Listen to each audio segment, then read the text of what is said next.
एवं प्रसारण मंत्री नीरज कुमार ने बताया कि देश में सबसे सस्ती शिक्षा बिहार में है, जो माननीय मुख्यमंत्री की नीतियों से संभव हुआ। उन्होंने ये भी कहा कि बिहार की बच्चियां भी आज हर और नाम रोशन कर रही हैं, जिसका श्रेय माननीय मुख्यमंत्री को जाता है। माननीय मंत्री जी ने ये दावा किया कि देश में सिर्फ बिहार ही एक ऐसा राज्य है जहाँ विद्यार्थियों को स्टूडेंट क्रेडिट कार्ड के तहत 1000 रुपये महीना दिया जाता है, जिससे विद्यार्थियों को आगे बढ़ने में मदद मिल रही है। बिहार पटना से कैमरामैन विपिन कुमार के साथ ब्यूरो प्रमुख धर्मवीर शर्मा की रिपोर्ट।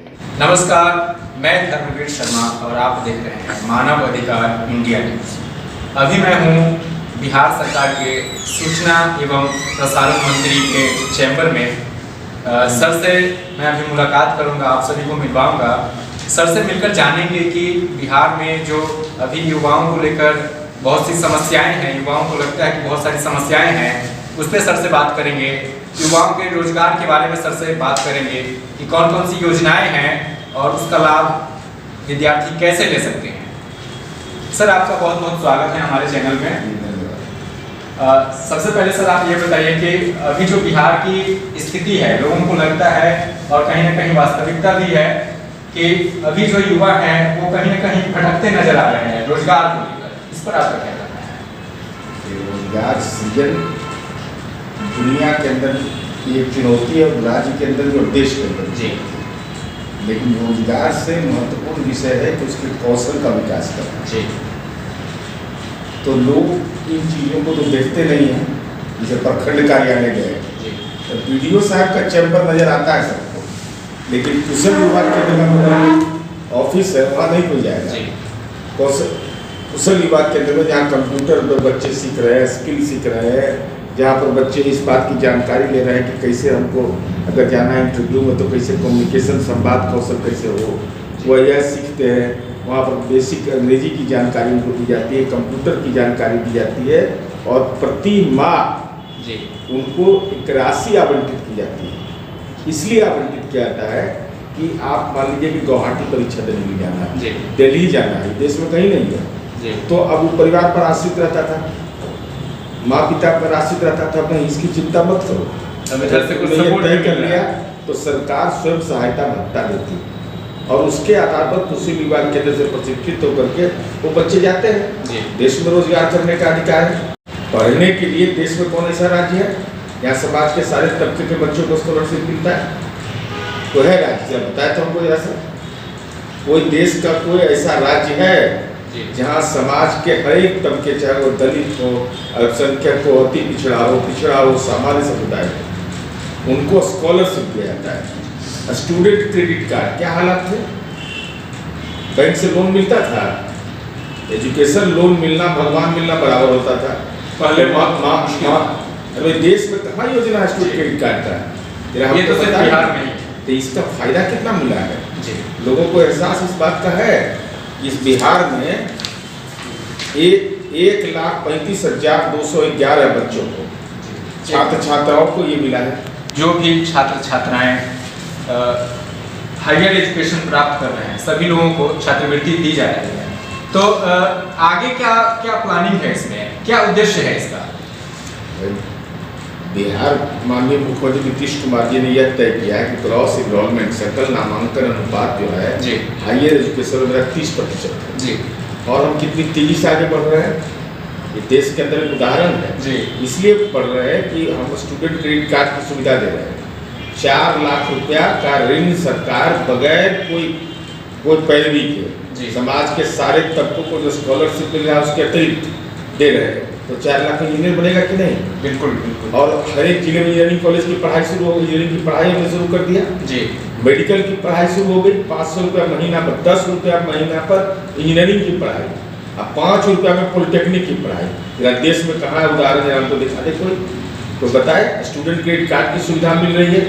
तो वित्त पोषित करना छात्रों को, क्योंकि बिहार का जनसंख्या घनत्व बड़ा है जी, तो यहाँ पर लोगों को वित्तीय सहायता करने के लिए उनके पास जमीन कम है, उनके पास संसाधन कम है, तो स्वाभाविक है सरकार की बड़ी जिम्मेवारी जी। और देश के अंदर ये आंकड़े इस बात के गवाह है कि चाहे यूनियन पब्लिक सर्विस कमीशन का एग्जाम हो, चाहे वो रेलवे का एग्जाम हो, हमारी बड़ी हिस्सेदारी होती है। 30 से 40% हमारे बच्चे जाते हैं कि पहली जा रहे हैं कि अपने मेधा को तो जा रहे हैं। तो कैसे हुआ? बिहार में अगर वातावरण नहीं बनता शिक्षा का, कौशल विकास नहीं होता, कुशल युवा कार्यक्रम नहीं चलाते, स्टूडेंट क्रेडिट कार्ड का कार्यक्रम नहीं चलाते, मेडिकल कॉलेज नहीं खोलते, इंजीनियरिंग कॉलेज नहीं खोलते, IIT नहीं खोलते, इंडियन इंस्टीट्यूट ऑफ मैनेजमेंट नहीं खोलते, तो चरवाहा विद्यालय खोलते ही होता है। अरे इतना तो हम सकल नामांकन अनुपात अगर मेरा बड़ा है तो ये माननीय मुख्यमंत्री नीतीश कुमार जी की नीतियों की वजह से बड़ा है। सर आप बता रहे हैं कि जो मुख्यमंत्री जी हैं, बिहार के माननीय मुख्यमंत्री जी, उनकी नीति है कि बेटा बेटी सब बराबर है दोनों। लेकिन अगर देखा जाए तो आप तो लड़कियों के लिए सभी सुविधाएं दे रहे हैं, तो ये तो जिस समय लड़कियों की संख्या कम थी वो बढ़ावा देने के लिए किया जा रहा था, लेकिन अब तो सरकार की तरफ से ही समझा जाए तो एक तरह से भेदभाव हो रहा है। ये युवाओं का कहना है, आप इस पे क्या कहेंगे? लड़का को साइकिल नहीं मिलता है, लड़का को स्टूडेंट क्रेडिट कार्ड नहीं मिलता है, लड़का के इंजीनियरिंग कॉलेज में दाखिला नहीं हो रहा है। छात्रवृत्ति की बात हम तो बता रहे हैं, लड़का को नहीं मिलता है क्या? बहुत सारे ऐसे युवा हैं जिन्होंने ये सवाल किया है कि अब तो मुख्यमंत्री जी ही भेदभाव कर रहे हैं, तो इस पे ये समझ का फेर है जी, ये समझ का फेर है भाई। छात्र जो समाज में 50% महिलाएं हैं जी, जो बेटियां थी वो शैक्षणिक रूप से पिछड़ी थी जी, तो प्रोत्साहन योजना दिया कि नहीं? बिल्कुल। तो आज नीतीश कुमार जी ने समाज में चाहे वो दलित हो या सामान्य समुदाय अति पिछड़ा जी, इनके लिए जो स्कॉलरशिप स्टूडेंट को दिया तो सबको दिया ना जी, तो लड़का को अलग किया क्या? अरे जो समाज में पिछड़े लोग रहते हैं उनको विशेष सहायता दी जाती है जी, लेकिन दूसरे के साथ अन्याय नहीं जी। अगर साइकिल बेटी को दिए तो बेटा को भी दिए जी जी जी, स्टूडेंट क्रेडिट कार्ड बेटा को दिए तो बेटी को भी दिए। लेकिन सर कहीं कहीं है, जैसे अगर आप देख लीजिए जो बच्चियां फर्स्ट आती है मैट्रिक में, इंटर में या फिर ग्रेजुएशन में, तो उनको पैसा दिया जाता है, लेकिन लड़कों के साथ ऐसा नहीं है, लड़कों को नहीं मिलता है। क्या इस पे आप लोग कुछ विचार करेंगे या क्या? इसको समझने की जरूरत है। क्यों बेटियां स्कूल नहीं जाती जी? बिहार की बेटियां स्कूल तक नहीं जाती, आज कॉलेज जा रही है, आज कॉलेज जा रही है, उड़ान बढ़ रही है जी। तो आज उसका असर यह हुआ ना कि जो भाषण देते हैं लोग जनसंख्या नियंत्रण का कि कानून बना दीजिए, और हमने प्रोत्साहन योजना बनाया तो देश के अंदर उदाहरण बन गया जी। हम कैसे अपने नीतियों की वजह से भाई शैक्षणिक सहायता देना यह मूल जिम्मेवारी होती है, और वो 50% जात के नाम पर नहीं है, वो धर्म के नाम पर नहीं है, वो सभी के सारे तबके की बेटियों का है। तो समग्रता में देखना चाहिए, न्याय के साथ विकास है। जो पिछड़े हैं उनको भी अवसर देंगे, और हमने बेटियों को समग्रता में पिछड़ा माना है, इसलिए भेदभाव का सवाल नहीं है। नहीं तो आज BPSC की बहाली होती है, क्या हालत है, कितनी DSP बन रही है, कितना एडमिनिस्ट्रेटिव सर्विस में बेटी जा रही है, ये बड़ा उपलब्धि नहीं है। अभी तो टारगेट पर पहुंच कहाँ पाए हैं, अभी तो टारगेट बढ़ाना चाहते हैं। अरे यही BPSC में ना 16,557 में मात्र बेटी 3,627 ही कंप्लीट कर पाई है, और लड़के कर पाए 12,930। बहुत का अंतर, तभी अंतर, आज भी अंतर है। 50% का हम टारगेट अचीव करना चाहते हैं। नामांकन अनुपात अब लगभग बराबर हो गया जी, लेकिन उनकी हिस्सेदारी और बढ़े, ये तो हर सरकार चाहता है जी। सर आपसे एक सवाल और करेंगे। अभी देख रहे हैं कि बेटियों के साथ जगह जगह, खासकर अपने बिहार का कोई ऐसा जगह नहीं है जहां अत्याचार नहीं हो रहा है, हत्याएं हो रही हैं, तो इस पे क्या कहेंगे आप? कहाँ से आप लोग आपराधिक घटना को, बिहार की छवि को खराब करते हैं क्या? नेशनल क्राइम ब्यूरो का आंकड़ा क्या बता रहा है? बिहार में अपराध बढ़ गया है, हम नहीं बोल रहे हैं, नेशनल क्राइम ब्यूरो है ना जी। लेकिन सर जो प्रैक्टिकल है सामने वो तो दिख रहा है। वैशाली की घटना है, अंकिता शर्मा जब पढ़ाकर लौट रही थी तो अपराधियों ने उसकी हत्या कर दी। आपराधिक घटना हो सकती है, इसको कौन इनकार करेगा जी, लेकिन यह छवि पेश करना था, इसका मतलब गाँव में बेटी साइकिल लेकर के नहीं जा रही है स्कूल, अब बाजार नहीं जा रही है, रात में लोग पटना में निकलने में डर रहे हैं, लोग रात में निकलना है, सीवान जाना है तो लोग डर रहे हैं, हॉस्पिटल जाने में डर रहे हैं। आपराधिक घटना होती है जी, समाज में विकृतियाँ रहती हैं, आपराधिक मनोवृत्ति रहता है, तो ऐसे लोगों पर मुकम्मल कार्रवाई होने में अगर भेदभाव हो जी। अब कोई यह कह दे कि अपराध शून्य कर देंगे, जब कोई नहीं कर सकता।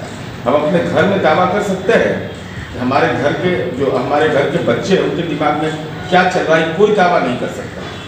आज के डेट में कोई अगर यह कह दे कि हम सही है 100%, यह भी दावा कोई नहीं कर सकता है। इसलिए कानून किस लिए बना है भाई? CRPC IPC इसी के लिए बना ना, कि कोई घटना हो तो कार्रवाई हो। जी। अब यह अपराध शून्य हो जाए, अगर किसी के पास कोई तकनीक है जी। तो वह जानकारी देना चाहिए, और नहीं तो आपराधिक घटना हो, कार्रवाई में कोई शिथिलता हो तो सरकार कटकड़े में रहेगी। जी, आपका बहुत बहुत धन्यवाद सर हमारे साथ जुड़ने के लिए। मैं धर्मवीर शर्मा लेता हूं आपसे विदा। तब तक के लिए आप देखते रहिए मानव अधिकार इंडिया न्यूज़। धन्यवाद।